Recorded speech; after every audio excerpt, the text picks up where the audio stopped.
तो योगेश जी आप थोड़ा ठीक बता है। दीजिए कि धम्म और विनय में क्या फर्क है, जिससे आगे जब हम हाँ, विनय ठीक पिटक है। में जाए तो सबको पता चले। ठीक है।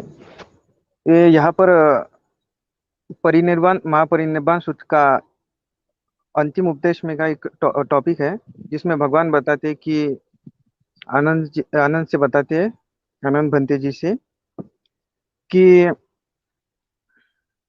अगर तुमको लगता होगा कि संघ की इच्छा होने पर संघ के बारे मतलब संघ मेरे बारे में मेरे बाद शूद्र अनुशूद्र मतलब छोटे छोटे शिक्षा पदों को छोड़ दे।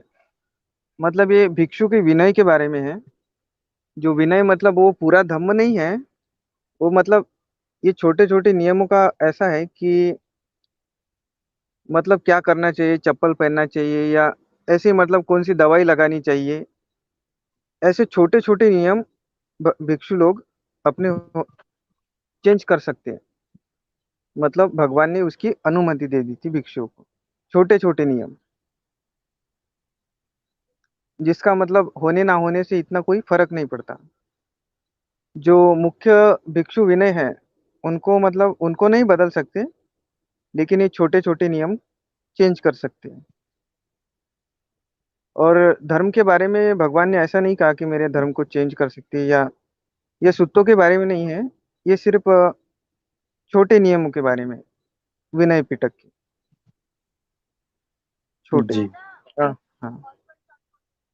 तो जैसे योगेश भाई ने बताया कि त्रिपिटक में दो तीन पिटक आते हैं, सुत्त पिटक, अभिधम पिटक, जिसमें भगवान बुद्ध की मूल शिक्षाएं है, जिसे हम धम्म कहते हैं वो है। और जो विनय पिटक है, तो विनय का अर्थ ही होता है कि कैसे अनुशासन करना है एक भिक्षु को, कैसे जीवन जीना है एक भिक्षु या भिक्षुणी को, किस प्रकार हम्म। से जीवन जीना है, क्या क्या करना है, किस प्रकार से खाना खाना है, किस प्रकार की भिक्षा को लेना है, किस प्रकार की भिक्षा नहीं लेनी है, किस प्रकार से कपड़े पहनने हैं, किस प्रकार से आसपास में रहना है, गंदगी नहीं फैलानी है। बहुत ही छोटे छोटे नियम बताए भगवान बुद्ध ने। तो वो नियमों के बारे में जैसे सिचुएशन आती थी उस प्रकार से नियम बदलते भी थे। तो हम्म। विनय जो है वो बदला जा सकता है। तो जो मेन नियम है वो नहीं बदला जा सकता, लेकिन जो छोटे छोटे नियम है वो बदले जा सकते हैं। वो भगवान बुद्ध ने अपने अंतिम समय में, जब वो परिनिर्वाण लेने वाले थे, तो उसी समय वो बता दिया था कि जो छोटे छोटे नियम है, भिक्षु नियम, विनय, उसको बदला जा सकता है। तो ऐसा नहीं है कि विनय में जो लिखा हुआ है आज भी आप लोग वही पालन करो। जैसे कि जो दवाई लिखी गई है वो आज भी आप वही दवाई ले लो, इसके बारे में ऐसा नहीं बताया गया है। जो हम्म। उस समय दवाई चलती आ रही थी उसके बारे में बताया गया है। और हम आगे हम्म। देखेंगे, प्रूफ के साथ देखेंगे कि उस समय यही सब दवाई चल रही थी। ठीक है, वो आगे हम देख लेंगे। तो जो लोग ऐसा कहते हैं कि आपके विनय पिटक में ऐसा लिखा हुआ है कि ये दवाई लीजिए, तो आपको अभी भी वही दवाई लेनी चाहिए, तो ऐसा नहीं है। भगवान बुद्ध समय के अनुसार विनय बनाया है। जैसे कि आगे हम देखने वाले कि समय के अनुसार कैसे, फिर स्थान के अनुसार भी विनय बदलता रहता था। फिर जिस हम्म। प्रकार की सिचुएशन सामने आती थी उस प्रकार से भी भिक्षुओं का नियम बदल जाता था कि किस प्रकार खाना है, क्या करना है, क्या नहीं करना है। वो बदलता रहता था। तो विनय कोई स्थिर चीज नहीं है तो जिसको बदला नहीं जा सकता। उसके छोटे मोटे नियम को भगवान बुद्ध ने भी अनुमति दी है कि आप बदल सकते हो। लेकिन जिसे हम्म। हम धम्म कहते हैं, जो भगवान बुद्ध की मूल शिक्षाएं हैं, सूत हम्म। पिटक और अभिधम्म पिटक है, उसको नहीं बदला जा सकता, क्योंकि वो सत्य है, वो धम्म है। उसको हम कुछ भी चेंज नहीं कर सकते, अपने मन से कुछ भी डाल नहीं सकते, ना ही अपने मन से कुछ भी निकाल सकते हैं। वो जैसा है वैसा हाँ। परिशुद्ध ही रहना चाहिए आगे की जनरेशन के लिए। तो हाँ, और विनय विनय के बारे पिटक में। के जो हाँ, विनय पिटक के भी जी जो जी बोलिए। नियम है, भिक्षुओं के नियम, वो भी नहीं बदले जा सकते। मतलब जो मुख्य जी नियम है भिक्षुओं के, हाँ, उनको नहीं बदला जा सकता। जी। लेकिन ये छोटे छोटे नियम हैं, उनके बारे में ये कहा गया है, बड़े नियम के बारे में नहीं है। जो भिक्षु के नियम है, मतलब 250 है शायद, 250 है, हाँ 237 के या फिर कुछ कुछ तो भी है। और भिक्षुणियों की भी है शायद 300 या 350 ऐसे कुछ नियम है। उनको नहीं बदला हम्म, जा सकता, लेकिन ये छोटे मोटे नियम है, थोड़ा सा परिवर्तन करके ग्रहण किया जा सकता है, छोटे मोटे। जी जी। हम्म। तो हम भगवान बुद्ध के समय की भी बातें देखेंगे कि जिसमें भिक्षु नियमों में कैसे बदलाव किया जाता था। तो उसके बारे में भी देखेंगे कि एक बार ऐसा होता है कि किसी जगह दुर्भिक्ष हो जाता है, यानी कि दुकाल पड़ जाता है, बारिश नहीं होती है, खाने की कमी हो जाती है। तो वहां पर भगवान बुद्ध भिक्षु नियम को बदलते हैं। फिर जब ये दुकाल खत्म हो जाता है तो वहां पर भिक्षु नियम फिर से बदला जाता है। तो विनय कोई ऐसी चीज नहीं है। विनय भिक्षुओं के लिए इसलिए बनाया गया है कि वो भिक्षु जो संघ है पूरा, जैसे हजारों लोग थे भिक्षु संघ में, कोई 10-25 लोग नहीं थे, हजारों लोग थे। जैसे कि अभी हमको ये देश चलाना है तो हम एक कॉन्स्टिट्यूशन लेके आएंगे जिसमें पूरा का पूरा लिखा हुआ होगा कि क्या करना है क्या नहीं करना है। तो इसी प्रकार से भिक्षु के लिए भी ये कॉन्स्टिट्यूशन जैसा ही है। जो जो विनय पिटक है, हाँ। उसी प्रकार से उन्हें जीवन जीना है। तो हम आगे अच्छा। देखेंगे कि विनय बदला गया भी है उस समय भी, और आज भी छोटे मोटे नियम बदल सकते हैं जो भगवान बुद्ध महापरिनिर्वाण के वक्त बता के गए। तो योगेश जी आप ये बताइए लहसुन वाला। हाँ। तो यहाँ पर भगवान एक भिक्षु ने मतलब एक समय भगवान बड़ी भिक्षु परिषद के बीच में बैठे थे, उपदेश कर रहे थे। एक भिक्षु ने लहसुन खाया था। भिक्षु न टोके, इस विचार से वह एक और अलग बैठा था। भगवान ने उस भिक्षु को अलग बैठे देखा, तो देखकर भिक्षु से कहा कि भिक्षु, क्यों वह भिक्षु अलग बैठा है? तो उस पर भिक्षु कहते हैं कि भंते, इस भिक्षु ने लहसुन खाया है। भिक्षु न टोके, इस विचार से यह अलग बैठा हुआ है। तो इस पर भगवान कहते हैं कि भिक्षु, क्या वह खाने लायक चीज है जिसे खाकर इस प्रकार से परिषद से बाहर रहना पड़े? तो इस पर भिक्षु कहते हैं कि नहीं बनते। तो इस पर भगवान कहते हैं कि भिक्षु को लहसुन नहीं खाना चाहिए। तो यहाँ पर भगवान भिक्षु को मतलब लहसुन नहीं खाने के लिए बोलते हैं, क्योंकि वो चीज को खाने लायक नहीं समझते, मतलब मुंह से बास आती है, जिसकी वजह से मतलब बास नहीं आए लोगों दूसरे भिक्षुओं को, तो इसके लिए वो अलग बैठे थे भिक्षु। तो इसके लिए उन्हें भगवान ने कहा कि ये चीज अच्छी नहीं है जिसके लिए तुम्हें बाहर बैठना पड़े परिषद से। तो इसीलिए लहसुन नहीं खाना चाहिए। अब हम आगे देखते हैं कि इसमें एक भिक्षु को पेट दर्द हुआ था, और तब एक भिक्षु मतलब सारिपुत्र बंते जी को पेट दर्द हुआ था। तो उस समय बंते महामोगलायन, जहाँ सारिपुत्र बंते जी थे, वहां आए और जाकर आयुष्मान सारिपुत्र से बोले, आओ सारिपुत्र, तुम्हारा पेट का दर्द किससे अच्छा होगा? तो उस पर सारिपुत्र बंते जी कहते कि लहसुन से आओ, मतलब यहाँ पर लहसुन की बात बताते हैं कि लहसुन से ठीक हो जाएगा। तो ये बात भगवान को कहते हैं। उसके बाद भगवान उस पर अनुमति देते हैं कि रोग होने पर लहसुन खाने की। मतलब ऐसा नहीं है कि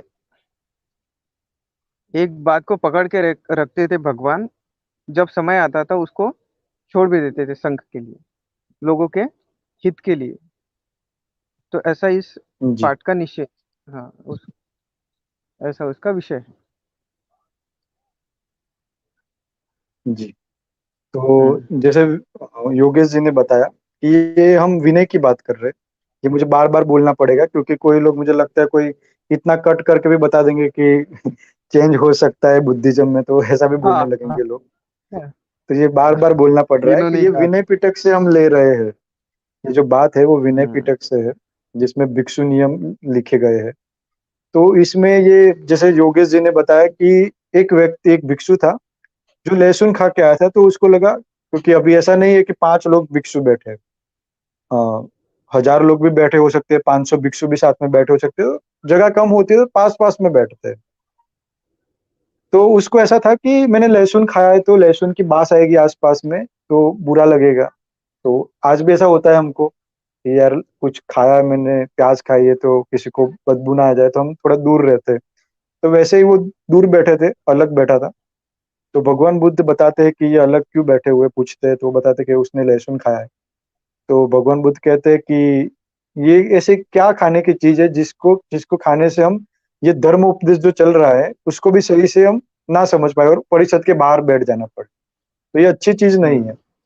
कि हम जो धर्म उपदेश भगवान बुद्ध के मुख से सुन रहे हैं, उसको ना सुनने मिले या परिषद के बाहर बैठना पड़े। तो इससे अच्छा हम्म। तो उसको नहीं खाना चाहिए। तो भगवान बुद्ध ने निषेध कर दिया कि ये लहसुन भिक्षुओं को नहीं खाना चाहिए। फिर उसके बाद दूसरे समय की बात है कि भंते सारिपुत्र भंते जी को पेट में दर्द था, तो उनके इलाज के लिए जो चाहिए तो वो लहसुन ही चाहिए। तो जब भगवान बुद्ध को ये बात बताई गई, तो इसमें ऐसा है कि कोई भी काम करने से पहले भगवान बुद्ध को पूछा ही जाता था, क्योंकि वही हम्म। धर्म के द्रष्टा थे, वही धर्म के जिसे हम क्या?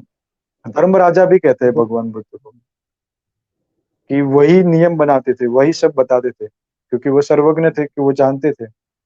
तो उनसे ही सब कुछ पूछा जाता था। तो संघ में क्या करना चाहिए, क्या नहीं, तो उनसे पूछा जाता है कि क्या करना चाहिए इस समय में। तो भगवान बुद्ध ने कहा कि जब रोग होता है तो लहसुन खा सकते हो। तो ऐसे भिक्षु नियम ऐसे होते हैं कि जो बदले भी जा सके। ऐसा नहीं है कि आज भी कोई भिक्षु है उसको लहसुन नहीं ही खाना चाहिए, इस प्रकार से नहीं है। उसको रोग होगा तो वो लहसुन खा भी सकता है। तो आगे बढ़ते हैं। अ, तो इसमें दुर्भिक्ष के बारे में बताया गया है। दुर्भिक्ष यानी कि दुष्काल। जैसे पहले बताया, दुकाल पड़ जाता है, दुष्काल हो जाता है जी। बारिश नहीं आती है तो अनाज नहीं पक पाता, सब्जी नहीं होती, तो उसी के बारे में। तो उस समय राजगृह में दुर्भिक्ष था। लोग लोग नमक भी, तेल, तंदुल और खाद्य भी आराम में लाते थे। उन्हें भिक्षु बाहर रखवा देते थे और उन्हें चूहे, बिल्लियाँ आदि भी खाती थी। चोर भी ले जाते और जूठा खाने वाले यानी कि दमक की बात कर रहे हैं, वो भी खा जाती थी दमक भी। अ, इसके बारे में थोड़ा बता दूँ कि भगवान बुद्ध ने जो आराम विहार होता है, जहाँ पर भिक्षु संघ रहते हैं, वहाँ पर अंदर कोई भी खाने का सामान लाके इकट्ठा करने के लिए मनाही की हुई थी। और वहाँ पर खाने का सामान क्या बोलते हैं उसको, पकाने के लिए भी मनाही की हुई थी। हम्म। कि अब यही सब शुरू हो जाएगा तो नॉर्मल जैसे लोग जी रहे वैसा ही हो जाएगा। वो भी संग्रह हाँ। करने लगेंगे, सब कुछ चीज़ें। हम्म। वो भी देखेंगे अरे मुझे 10 दिन का ला के रख देता हूँ, भिक्षा माँग के फिर मैं भिक्षा लेने नहीं जाऊँ। तो वो भी संग्रह हाँ। करने लग जाएँगे। तो इसी को देखते हुए भगवान बुद्ध ने मना किया होगा कि डेली जो भी हो भिक्षा लेके आनी है और खानी है।